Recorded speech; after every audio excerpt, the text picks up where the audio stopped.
Here.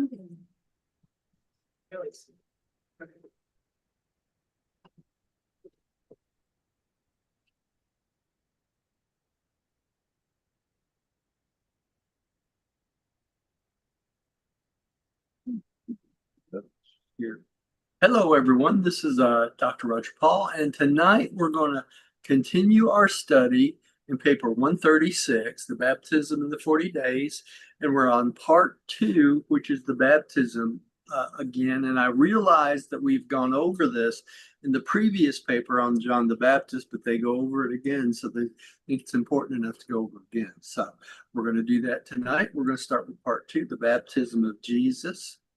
Change the screen here, so we'll go to the same page. Okay, let's small type here. Okay, here, let me check my streaming service before we get going and make sure we're live. We are live. Okay. Let's see here. Jesus was baptized. Let me see if I can read this a little bit better. To the baptism of Jesus. Baptism of Jesus.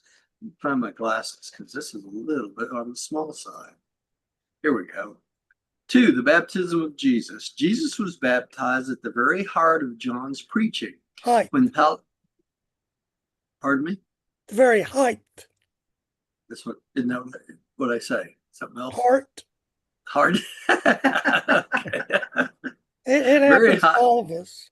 Height of John's preaching when Palestine was aflame with the expectancy of his message. The kingdom of God is at hand. When all Jewry was engaged in serious and solemn self-examination, you know, they're saying it's coming to the end of the world right now, over and over and over and over again, don't they? So they've been doing that all my life. Yeah, the same principle. The Jewish sense of racial solidarity was very profound. The Jews not only believed that the sins of the father might afflict his children, but they firmly believed that the sin of one individual might curse the nation. Accordingly, not all who submitted to John's baptism regarded themselves as being guilty of the specific sins which John denounced. Many devout souls were baptized by John for the good of Israel. They feared lest some sin of ignorance on their part might delay the coming of the Messiah. They felt themselves to belong to a guilty and sin-cursed nation, just like today.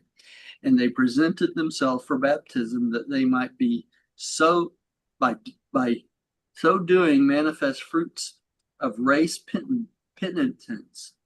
It is therefore evident that Jesus in no sense received John's baptism as a rite of repentance or for the remissions of sin. In accepting baptism at the hands of John, Jesus was only following the example of many pious Israelites. So Jesus didn't get baptized because he felt like he was guilty of sin. He also knew that God forgives sin and no sacrifice was necessary for sin. So Roger, yeah. Before you switch this. Oh, sorry. Yeah. Hang on. Okay. Yeah, the Jews not only believed that the sins of the father might afflict his children, but they firmly believed that the sin of one individual might curse the nation. Yeah, that was Modern a big day thing. Christians, it's taught that the sin of Adam caused Jesus to have to come here to be sacrificed, to shed his blood, to cover those sins. Now, is any of that true? No. No. But this right here pretty well shows it. Yeah. I mean, that's exactly right. That is not true. It's not true that Adam's sin affected Adam's default, we should say. The curse. The curse, cursed the whole nation. It did not, right? He just made a mistake, and so he had to repent from that mistake, which they did right afterwards. And they went on to the mansion worlds and served on the Council of 24. So they were forgiven for their default or their sin, if you would. Misdeed. Misdeed, really. And Well, I guess you would call it a sin because both of them committed adultery too, right?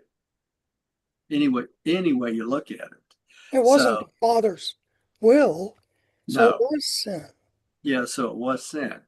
But that kind of thing that's definitely something you could call sin. But what we're talking about here is the fact that the Jews believed that an unknowing sin, in other words, if you did something that was they felt was a sin and you didn't know it, that's part of this baptism for remittance of sin in which you didn't know you committed. So they didn't want to keep the Messiah from coming because of this sin of ignorance, They really, wanted to right? purify the nation.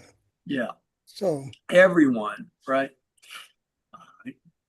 And the reason Jesus was baptized because he felt like it was in accordance with the will of the Father. Okay, that he show his brothers and sisters or his brothers that he's willing to go through this even himself. Okay, all right, Diane, would you take the next one? When Jesus of Nazareth went down into the Jordan to be baptized, he was a mortal of the realm who had attained the pinnacle of human evolutionary ascension in all matters related to the conquest of mind and to self-identification with the spirit. He stood in the Jordan that day, a perfected mortal of the evolutionary worlds of time and space. Perfect synchronity and full communication had become established between the mortal mind of Jesus and the indwelling spirit adjuster, the divine gift of his Father in paradise. And just such an adjuster indwells all normal beings living on Urantia since the ascension of Michael to the headship of the universe, except that Jesus's adjuster had been previously prepared for this special mission by similarity indwelling another superhuman incarnated in the likeness of mortal flesh, Macaventa Melchizedek. Okay, so Jesus's adjuster had experience with Macaventa Melchizedek before he became the adjuster for Jesus, and it's interesting that that's the case because it not only prepared that adjuster for Jesus, but it prepared him for the eventual personalization of himself as Jesus, so that they had both. The adjuster had the experience of both Jesus and Maccabees, so makes him even a better leader. Okay. Right. But at that point, the point of this is this.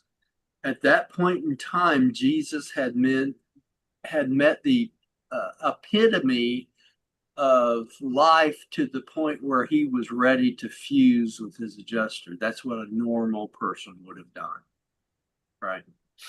All right. Now I have all kinds of pictures throughout this. I'm going to skip over these and I'll go back to look at those. Okay. Rodney, would you take the next? Jeff, where's Gary when you need him? I don't know. It's been a nice small Ordinarily, when a mortal of the realm attains such high levels of personality perfection, there occur those preliminary phenomena of spiritual elevation which terminate in eventual fusion of the matured soul of the mortal with its associated divine adjuster. And such a change was apparently due to take place in the personality experience of Jesus of Nazareth on that very day when he went down into the Jordan with his two brothers to be baptized by John.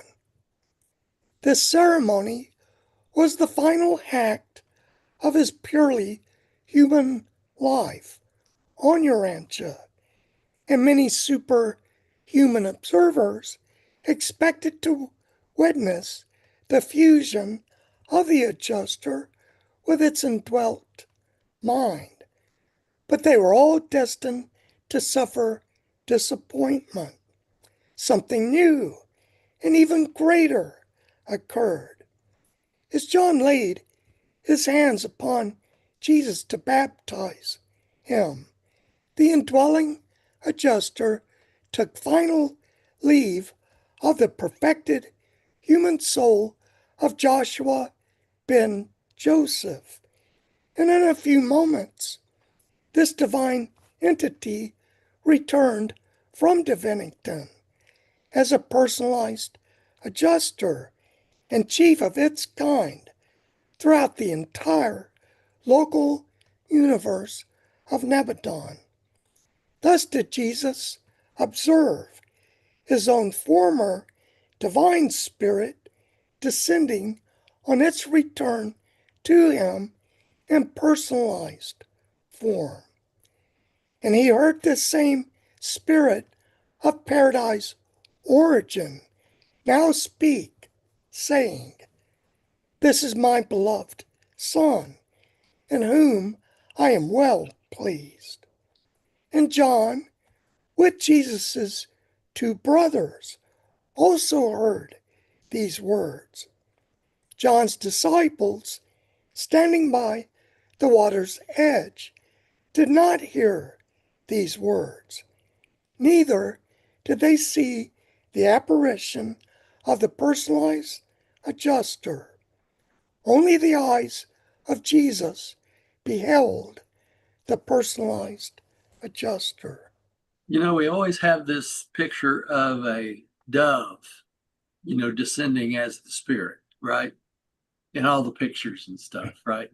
So there was no apparition about that.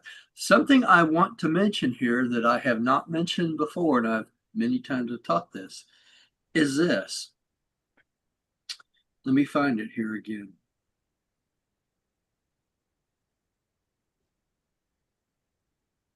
This sentence right here. As John laid his hands upon Jesus to baptize him, the indwelling adjuster took final leave of the perfected human soul of Joshua ben Joseph.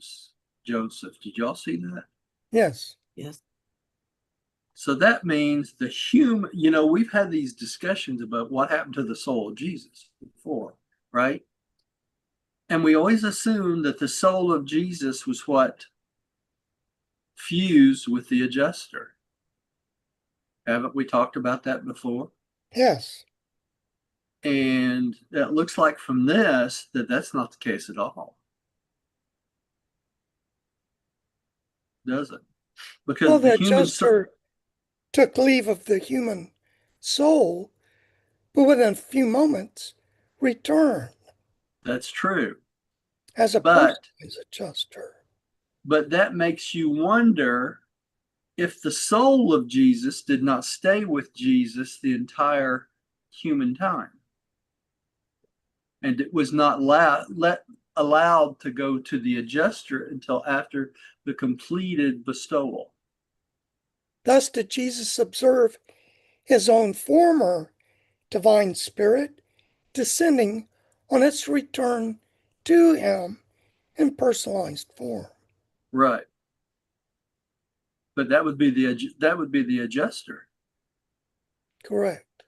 right? Am I misinterpreting that? No, it is, but it's Jesus personalized. observed his own former divine spirit. Yeah. So the divine spirit was the adjuster? It sounds like the divine spirit was the adjuster, but maybe they're talking about the original spirit of Michael. Which would You be see the what I'm soul? I don't. Uh, I think it's the adjuster left. He saw and it then returned, right? The personalized adjuster returned, to but him. it didn't re-indwell Jesus, did So it? it just returned to him, It just returned to but in him. personalized form. But it says here the adjuster took final leave of the perfected human soul. Do you see that? Correct. So the adjuster took complete leave of Jesus's soul. So the soul of Jesus remained with Jesus. Make sense? And that which the adjuster fused with was the personality record of Jesus himself.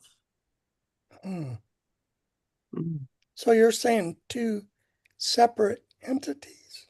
Yes, that's what I'm saying. So in other words, Jesus, Joshua ben Joseph, still retained his perfect human soul. Right. That makes sense Just because on the cross he says, Father, I commit my spirit to you, right? right? Okay, that would be his soul. Yeah. Make sense? That's true. Okay. So the soul of Jesus is not what fused with the adjuster, only the personality. The personality of Jesus or The my, personality or a duplicate of the personality of Jesus. yeah. Just like the reason why I'm saying it's this is this. So he gained the personality. It gained the personality, right? Just like we have a duplicate of our personality that is held by the archangel until we're resurrected. Remember that? Yeah. The archangel is there with a duplicate of your personality in case something goes wrong and your personality doesn't get back to you on the resurrection in the mansion. So you have to. There's a this may help you. I was just reading it. Thus did Jesus observe his own former divine spirit descending on its return to him. So the thought adjuster was replaced with his divine spirit. Well, the thought adjuster was the divine spirit. Well, it says in the paragraph, I just read it. Thus did Jesus observe his own former divine spirit descending upon him. So maybe the spirit replaced his So, soul, earthly soul. no, the divine spirit would be the adjuster, but it But it sounds says like prior, but it just says this few sentences before, the indwelling adjuster took final leave of of the his soul. perfected human soul of Joshua ben Joseph, and Yeah, in a few moments this divine entity returned to Divington as a personalized adjuster and chief of his kind throughout the entire universe in Abaddon.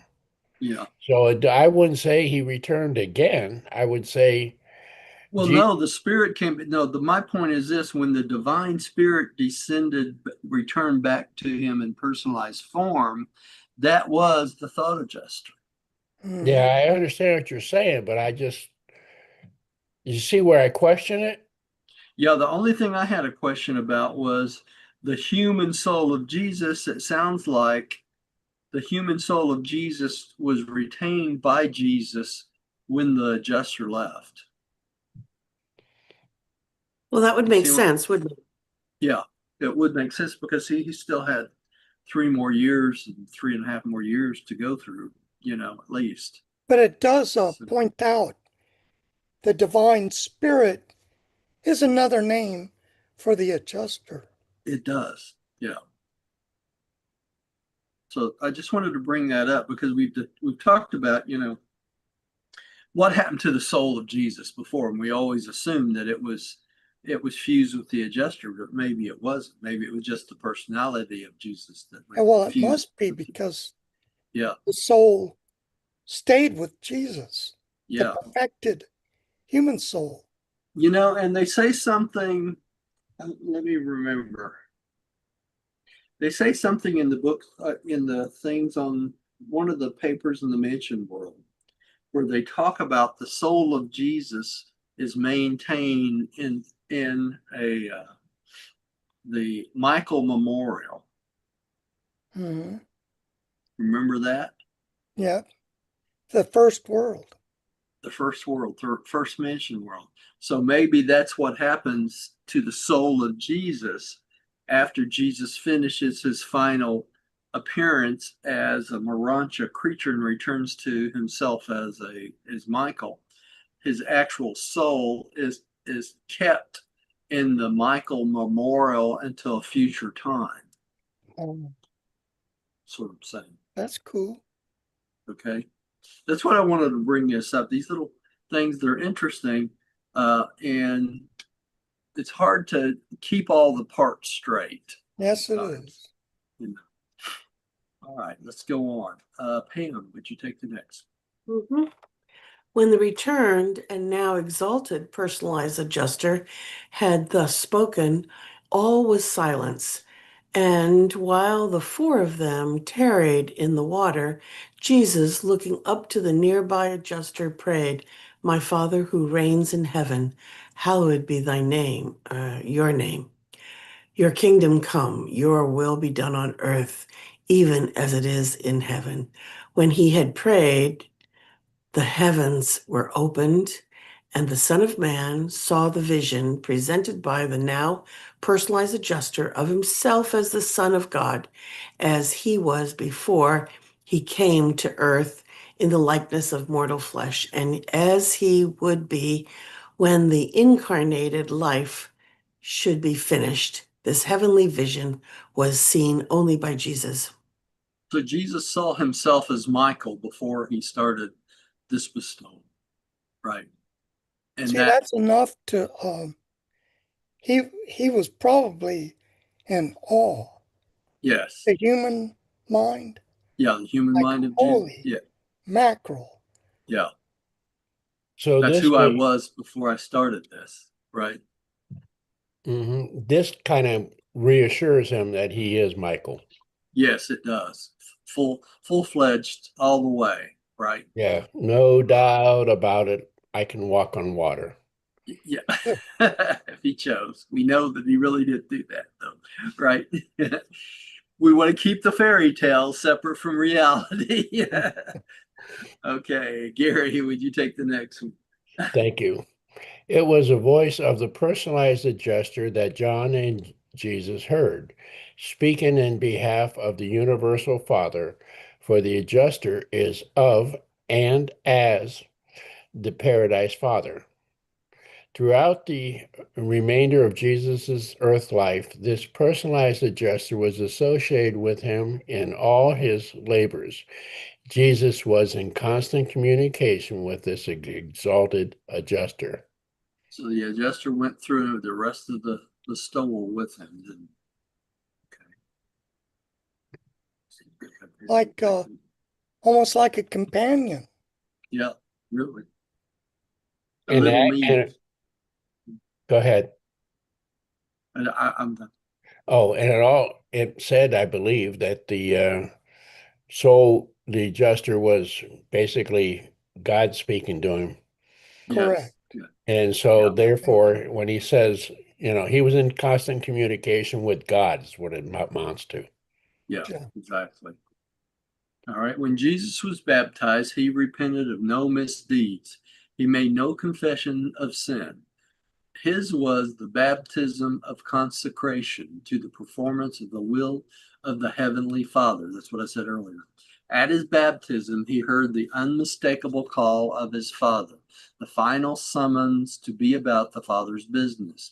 And he went away into private seclusion for 40 days to think over these manifold problems, and thus retiring for a season from active personality contact with his earthly associates. Jesus, as he was in on Urantia, was following the very procedure that obtains on the mansion worlds whenever an ascending mortal fuses with the inner presence of the universal Father. This is the same 40-day break that we get, 30 or 40 days, whatever it is, that we get in the mansion worlds after we fuse with our adjuster.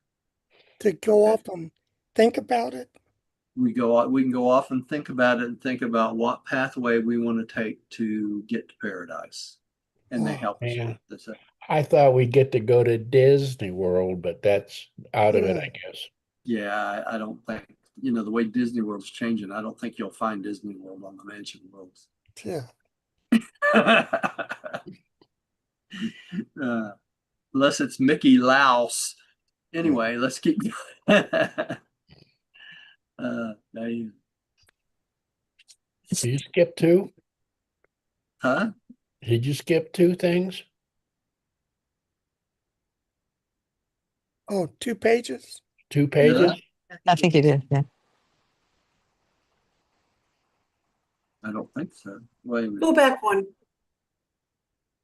Go back one. Yes. No, we read this. We read We that. did. Okay. Yeah. And then, okay, go and read this one. My turn. Yeah, go on and read this. This day of baptism ended the purely human life of Jesus. The divine Son has found his Father. The universal Father has found his incarnated Son. And they speak the one to the other, with the other. Yeah. No. To the other. And Yeah, they right. speak the one to the other. To the other. Yeah, so they communicate Right. completely. Okay. Rodney, would you take this one? This is all in parentheses. Yeah. Jesus was almost 31 and 1.5 years old when he was baptized. So he was 30 then, or 30, 31. yeah, he was 31, 1/2. 31 and a half years old. Yeah. While Luke Almost says that Jesus was baptized in the 15th year of the reign of Tiberius Caesar, or Tiberius right. Caesar, which would be AD 29, since Augustus died in AD 14.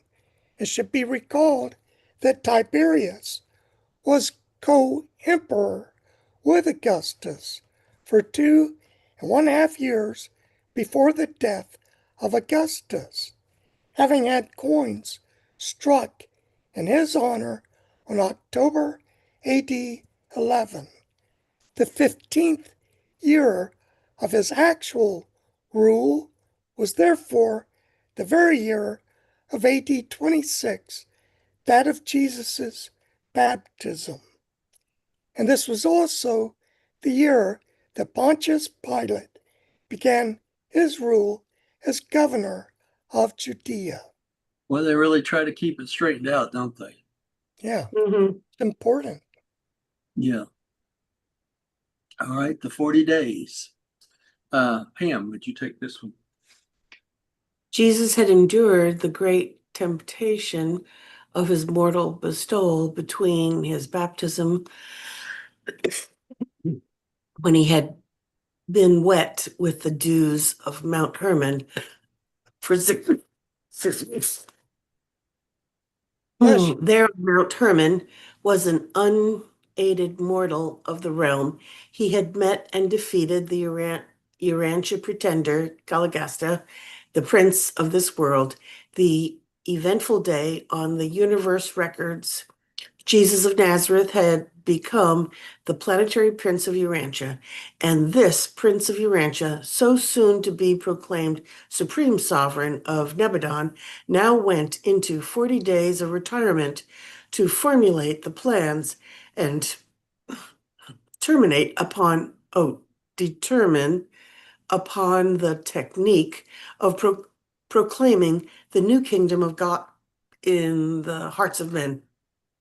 Okay, so we need to make sure we get this all clear because people confuse this all the time. This was not Mount Hermon, okay, Correct. the 40 days. Mount Hermon was before the baptism.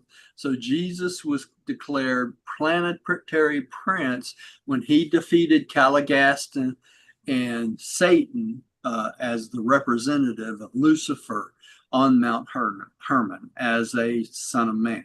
Okay, so he was declared planetary prince at that point. So In essence, on Mount Hermon, on that day on Mount Hermon, Jesus became the ruler of the planet. Does that make sense to everyone? However, it doesn't mention Lucifer. Yes, it does, Or because it- Satan was Lucifer's representative on Mount Correct. Hermon. Okay. Okay. Shortly after this, it wasn't that long after this that it records that Jesus saw Lucifer fall. He had been, Correct. or not Lucifer, Satan Satan. fall. He had been come to take away by the archangels to the prison worlds. However, Caligaster had not, right? Which is interesting because you would think they would have come and got them both at the same time, but they didn't. For some reason, the Ancients of Days felt Satan was a bigger threat and wanted to go ahead and take him to the prison worlds before his hearing with the Ancients of Days. And this was before Caligasta. Now, we know that Caligasta was still free on the planet during the writing of the Revelation in 1934 and 1935. Wow. Okay. So probably, more than likely, sometime between 1934 and 35 and 1955, they probably came and got Caligasta too, I would think. Because we know that Lucifer ended up in the prison worlds also. So, all right. And they have special angels that do that. Okay. And there's a picture of Jesus contemplating his future. Okay. Who's next? Gary? You still out there, Gary? Gary! You're gonna I'll go the next time. I'm dealing with something right now. Okay, I'll take this one then. After his baptism, he entered upon the 40 days of adjusting himself to the challenged relationships of the world and the universe occasioned by the personalization of his injustice. During this isolation in the Pyrenean Hills, he determined upon the policy to be pursued and the methods to be employed in the new and changed phase of Earth life, which he was about to inaugurate. So he was going to become a full-fledged preacher of the gospel, right? So he had to make his plans, and that's what the most of the rest of this paper is about. You back yet, Gary? No. Diane, would you take this one? Jesus did not go into retirement for purpose of fasting and for the affliction of his soul. He was not an ascetic, and he came forever to destroy all such notions regarding the approach to God. His reasons for seeking this retirement were entirely different from those which had actuated Moses and Elijah, and even John the Baptist. Jesus was then wholly self-conscious concerning his relation to the universe of his making, and also to the universe of universes, supervised by the Paradise Father, his Father in heaven. He now fully recalled the bestowed charge and its instructions administered by his elder brother Emmanuel, ere he entered it upon his Urantia incarnation. He now clearly and fully comprehended all these far-flung relationships, and he desired to be away for a season of quiet meditation so that he could think out the plans and decide upon the procedures for the prosecution of his public labors in behalf of this world and for all other worlds in his local universe. Roger, you're on mute. Okay, this is a pivoting point for Jesus, and this is a very, very important switch over of his mindset from experiencing life as a human being to life as Michael of Lebanon in the human flesh. And why do I say this? Because I've been talking about the 7 bestowals for 12 chapters now in the other videos I've been working on for the last couple months, right? And it's important to understand the previous bestowals up to the relationship of this current bestowal, because on this time, at this time, on while he's on this 40-day rescue, he realizes his first 6 bestowals. Okay. Why is this important? Because his first 6 bestowals, he was totally aware of who he was during all 6 of them. Okay. In the 7th bestowal, up to the point of his baptism, he was not totally aware of who he was. He had inklings about that as he was growing up, but he wasn't totally sure of whom he was. Now, at this point, while he's doing this 40-day meditation, at this point, his mind is totally opened up to the point that he is Michael of Nebadon, and his bestowal is technically over. Okay. So this last few years that he stayed around to teach us was totally his decision as not only Jesus of Nazareth, but Michael of Nebadon. And he's totally aware of the charges that Emmanuel gave him before he left. Everything that went before that, he is aware of it now. So you're going to see a change in the way he teaches from this paragraph on out through the rest of the book. Okay. And if you look carefully, you'll realize he's teaching as Michael of Nebadon with the experience of Jesus of Nazareth, where before he was teaching as Jesus of Nazareth with the learned things he learned as a human being and realizing bits and pieces of his pre-existence. So the teaching changes. Okay, that's why the trip to Rome and all the teaching he did before that was so important, because he was teaching mostly as Jesus of Nazareth. But now, from here on out, he's going to be teaching as not Michael of Nebadon. So you're going to see his teaching style change tremendously, because he's going to not only be teaching directly to human beings, he's going to be teaching to all the other planets all 10 million of them in his universe, the lessons he wants to relay as a human being, as Michael of Nebadon. Okay. Do you see the stopover or the changeover I'm trying to make? Yes. Here? Yes. And it's real important to understand that. And the real reason I realize that now is because of doing all this preparation for doing the 16 chapters of Jesus, Who, What, When, and Where. And I'm up to 12. I did 3 of them. Y'all got a video today. I did 3 of them yesterday. But it's important to know that that was Michael of Nebadon's bestowals, right? Now we're stepping into the 7th bestowal, which is Jesus of Nazareth's bestowal, right? Really, the combination of the two. Any questions about that? Did I make that muddy or? No, that was good. Okay. Thank you. All right, let's go on. You want me to read? Oh, I hope my Yeah, that's a long nice small time. one. No, why don't you wait to let Rodney, and now I've got back on the thing again. Let's let Rodney go ahead and read this, and we'll come back to you. All right. Okay, while wandering about in the hills, seeking a suitable shelter, Jesus encountered his universe chief executive, Gabriel, the bright and morning star of Nebadon.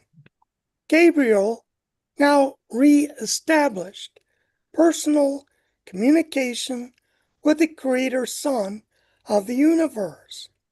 They met directly for the first time since Michael took leave of his associates on Salvington when he went to Urantia preparatory to entering upon the Urantia bestowal. Gabriel by direction of Emmanuel and on authority of the Uversa Ancients of Days, now laid before Jesus information indicating that his bestowal experience on Urantia was practically finished, so far as concerned the earning of the perfected sovereignty of his universe and the termination of the Lucifer rebellion. The former was achieved on the day of his baptism, when the personalization of his adjuster demonstrated the perfection and completion of his bestowal in the likeness of mortal flesh. And the latter was a fact of history on that day when he came down from Mount Hermon to join the waiting lad Tiglath.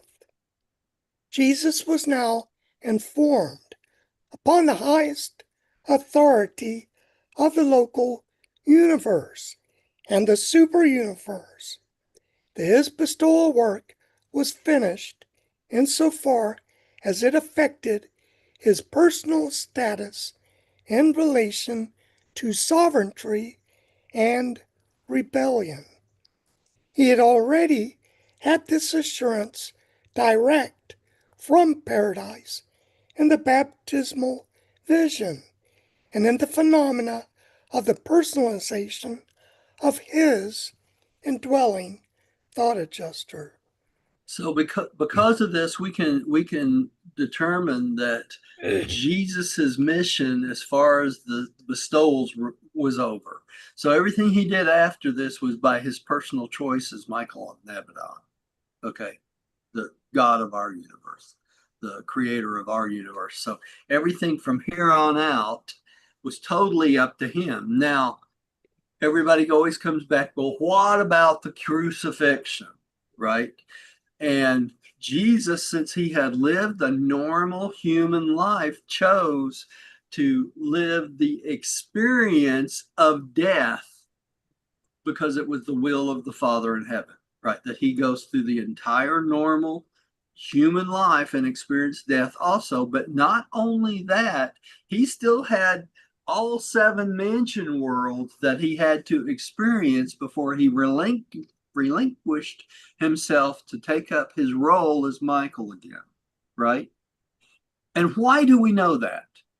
We know that because there was a 40-day time lag between the death during which his resurrection was happening, and he appeared 19 times after his death. That 40-day lag, during that 40-day period, he experienced all 7 of the mansion worlds because we experienced the same thing. Okay. So on Pentecost, when he poured out the Spirit of truth, his Spirit, that could only be done after he relinquished his life as a Urantia being that we do, just like we do, and went back to being Michael, because he could not send out the Spirit of truth as Jesus. He had to do it as Michael. Okay? That's one of the other significances of Pentecost in the Spirit of truth. All right? So, that's where we are.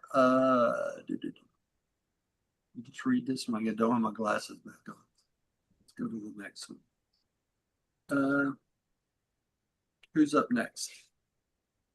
I think I am. I think Pamela. All right, Pam, would you take the next one? Yeah. While he tarried on the mountain, talking with Gabriel, the constellation father of Urantia appeared to Jesus and Gabriel in person, saying, "The records are completed. The sovereignty of Michael, number 600,000 611,121. over his universe of Nebadon rests in completion at the right hand of the universal Father. I bring to you the bestowal release of Emmanuel, your sponsor brother for the Urantia incarnation. You are at liberty now or at any subsequent time in the manner of your own choosing to terminate your incarnation bestowal, ascend to the right hand of the Father of your Father, receive your sovereignty, and assume your well-earned unconditional rulership of all Nebadon. I also testify to the completion of the records of the super universe by authorization of the Ancients of Days, having to do with the termination of all sin rebellion in your universe and endowing you with full and unlimited authority to deal with any and all such possible upheavals in the future. Technically, your work on Urantia and in the flesh of the mortal creature is finished.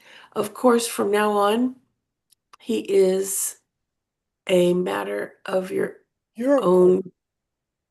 Sorry, Choosing. your course. Yeah, your course from now on is a matter of your course. own choosing. Your course from now on Yeah. is a matter of your own choosing. Thank you. Yes. So as of right now, everything is done as far as the universe is concerned. The Lucifer rebellion is technically ended, right? So the only thing left to do is what? Adjudication of the rebels. That's it. And that's what's still going on today. Okay, so Jesus was technically done with everything. So everything that happened after this was his choice and of his own choosing. And that's very important that we know that, because all the miracles and everything he does for him here on out is his choice with the will of the universal Father, because throughout the rest of his life, he did absolutely nothing that was outside the will of the universal Father, because he stuck to the plan of the bestowal all the way through. Correct. Okay. All right. So he did nothing outside the will of the Father. All right, Gary, would you take the next one? When the Most High Father of Edentia had taken leave, Jesus held long converse with Gabriel regarding the welfare of the universe and sending greetings to Emmanuel. Proffered his assurance that in the work in which he was about to undertake on Urantia, dang, he would be ever mindful of the counsel he had received in connection with the predisposal predisposal charge administered on Salvington. Okay, and we know that that charge is all of paper 120, right? So if you've not got any idea what he's talking about, go back to paper 120 and read through that, because that was Emmanuel's charge to Jesus, or to Michael, before his bestowal, right?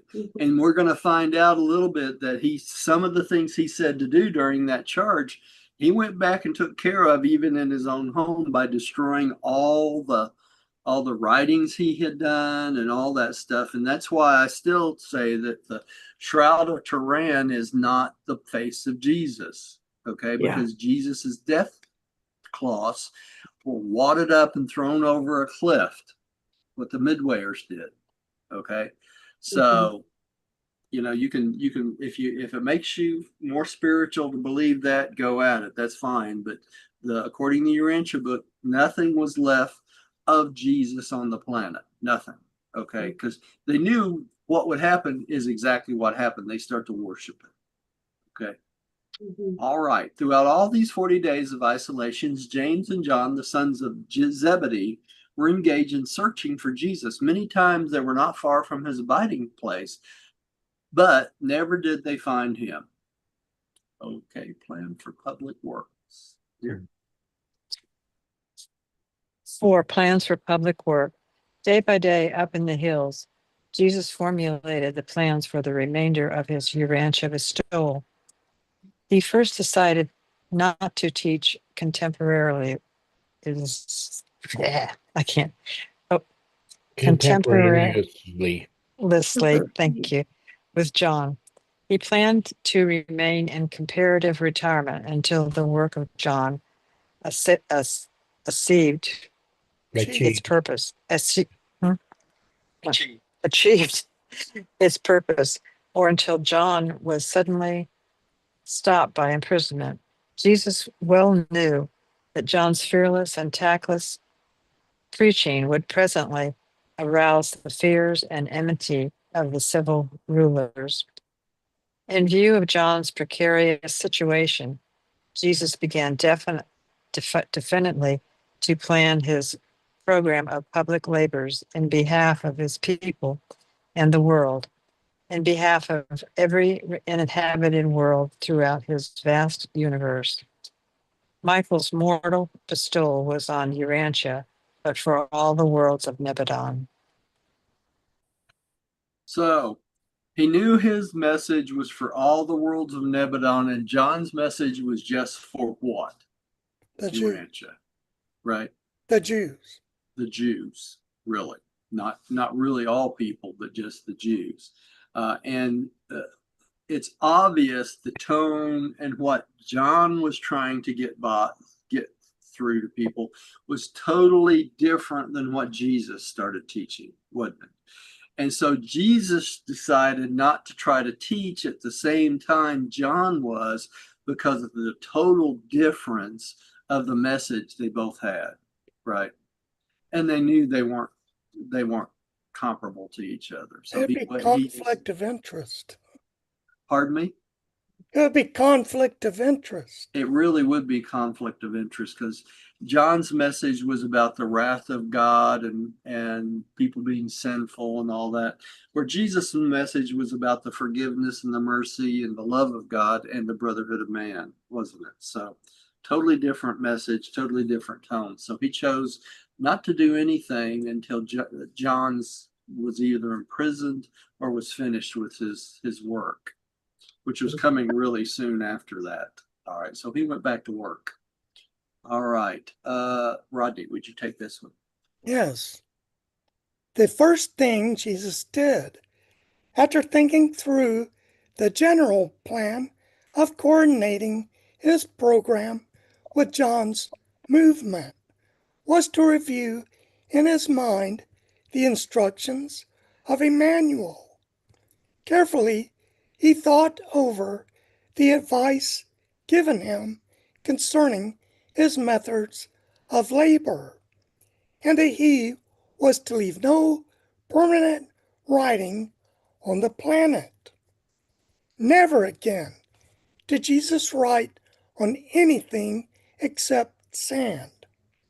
On his next visit to Nazareth, much to the sorrow of his brother Joseph, Jesus destroyed all of his writing that was preserved on the boards about the carpenter shop, and which hung upon the walls of the old home. And Jesus pondered well over Emmanuel's advice pertaining to his economic, social, and political attitude toward the world as he should find it. That's why he never took any action on any economical, social, or political things that was going on in the world, because he could not take sides with anyone, right? So he stayed away from those things completely. Pam, would you take the next one, please? Jesus did not fast during this 40 days isolation. The longest period he went without food was his first 2 days in the hills, when he was so engrossed with his thinking that he forgot all about eating. But on the third day he went in search of food. Neither was he tempted during this time by any evil spirits or rebel personalities of station on this world or from any other world. So there was no great temptation during this time, was there? Right. Correct.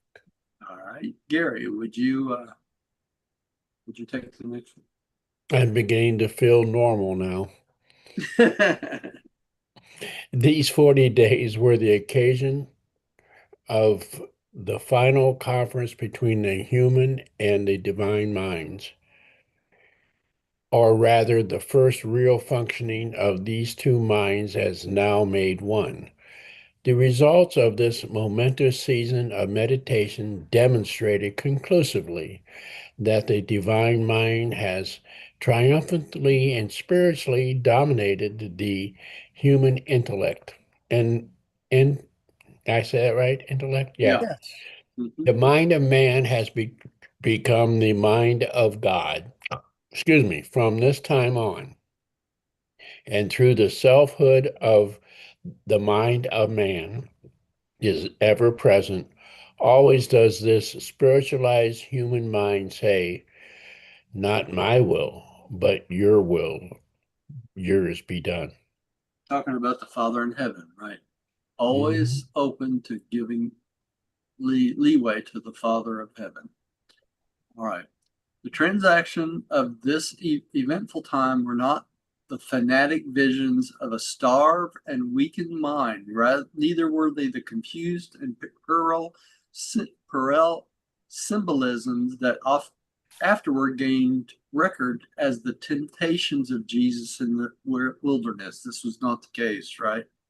Rather than this, a season for thinking over the whole eventful and varied career of the Urantia bestowal, and for the careful laying of those plans for further ministry which would best serve the world while also contributing something to the betterment of the all other rebellion isolated spheres.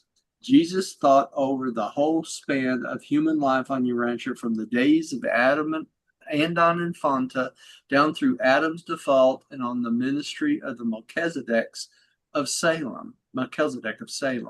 So he basically went through the entire timeline in memory of what happened before. Hmm. And we're down to 6:56, so I think we better stop right here. Okay. And let me switch shares and we'll have a prayer of acceptance. Okay, here we go. I think I'll do the prayer of acceptance tonight. Prayer of acceptance. I believe that God is my paradise Father. Let me say something before I read this completely through. When we put this together, we did it with the thought of having a prayer that people can gain acceptance to the teachings of what we believe in the Urantia book. We did not try to set up any kind of permanent system of belief or anything like that. We're not trying to be the Catholic Church, you know. Saints. I wanted to make sure that was clear before I read this. This You're is trying our to prayer, say, our way of bringing people to what we believe and a way to express that belief if people need a way to put it into words. And that's what this is. Okay. Prayer of acceptance. I believe that God is my paradise Father and that only by faith am I saved. No sacrifice is necessary. By the same faith, I became a child of God and know that all men and women are my brothers and sisters. We know the Son of God, the sovereign of our universe of Nebadon, is Christ Michael, Jesus of Nazareth. By allowing the will of God to become my will, I will someday stand in the presence of the paradise Father. In the name of Christ Michael, Jesus of Nazareth. Amen. Amen. Amen. amen. And thanks everybody for coming to see us, listening to our ranting and raving. I hope you gained something from this. That's And, good. Yeah, Good I read. hope you'll come back and see us Thursday and we'll keep working on this, right? Thank you. See Thanks you Thursday. everybody for Yeah. coming, participating, and all that good stuff. And we will see y'all Thursday. Okay. All right. Love you Good night, guys. everybody. Good night.